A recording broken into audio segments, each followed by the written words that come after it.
The latest Insider Advantage poll has Arizona firebrand Kari Lake taking an 11-point lead over her scaredy cat Democrat opponent Katie Hobbs. Of course, Hobbs continues to refuse to debate Kari Lake because she knows she's going to be absolutely trounced. She might even make John Fetterman sound intelligible. I do support fracking, and I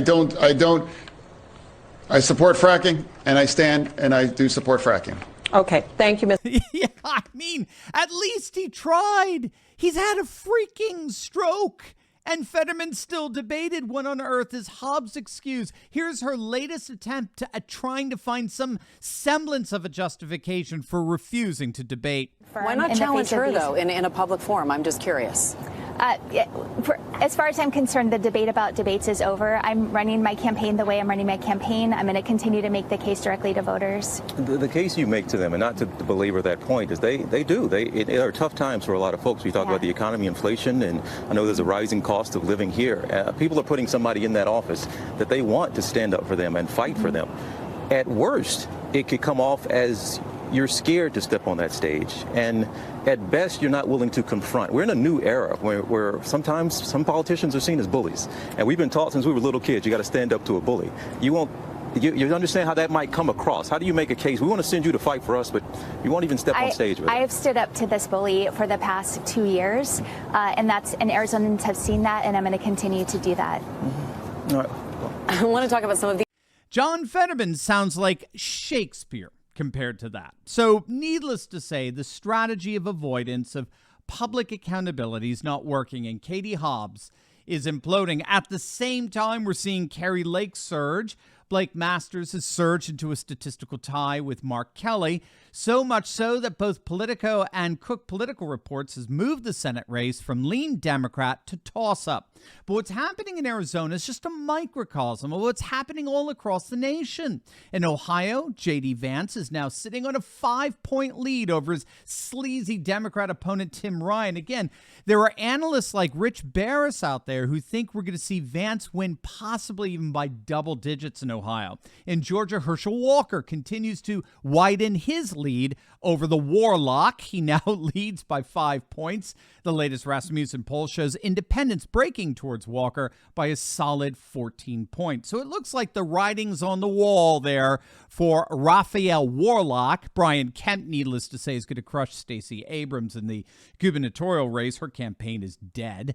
It looks like she's going to be losing by double digits. And the election integrity reform passed by the Georgia legislature over the last several months ensures that there aren't going to be any shenanigans on Stacey Abrams' part. So this is another election she and her stalwarts in the lamestream media can spend their lifetimes denying.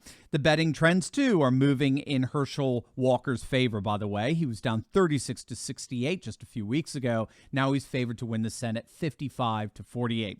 Needless to say, Florida Governor Ron DeSantis is crushing it. He's beating Chris by double digits. In Wisconsin, the latest poll from the leftist Center for Progress has the Republican Ron Johnson beating the Democrat Mandela Barnes by 5. In Nevada, the same Democrat polls have both Republicans Laxalt and Lombardo leading their Democrat opponents.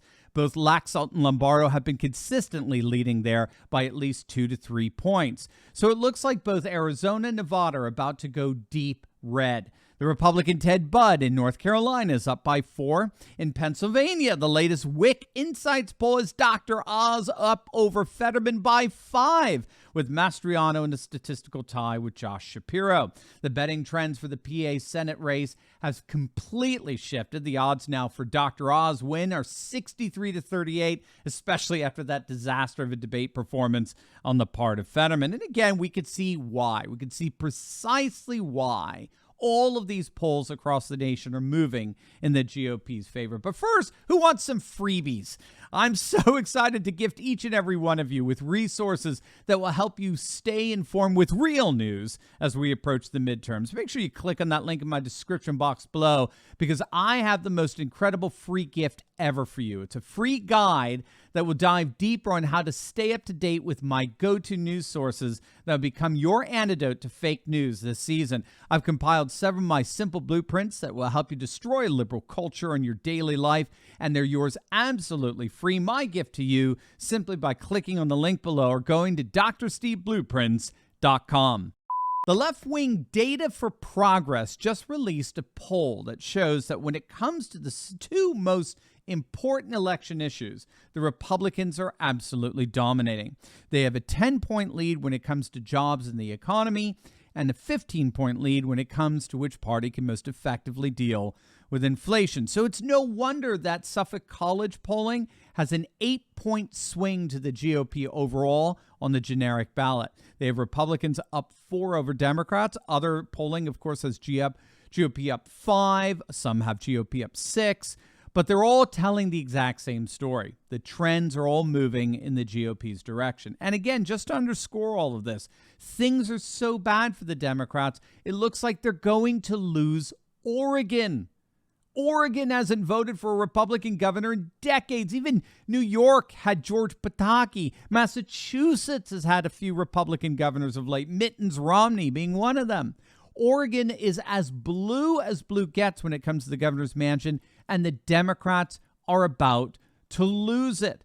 Republican Christine Drawson has been maintaining a 2-point lead over a Democratic opponent, the incumbent governor, who apparently nobody likes, by the way. She's totally woke and pathetic, and even leftists can't stand her. So it looks like the Democrats are going to lose Oregon. They're very possibly losing Michigan and New York, possibly even Washington and New Hampshire in their very, very close Senate races. And Michigan, Whitmer and Tudor Dixon are in a statistical tie. It's absolutely amazing stuff. Again, predicted betting odds has swung way over to the Republicans. They see the odds of the GOP taking the Senate. They're now 70-34.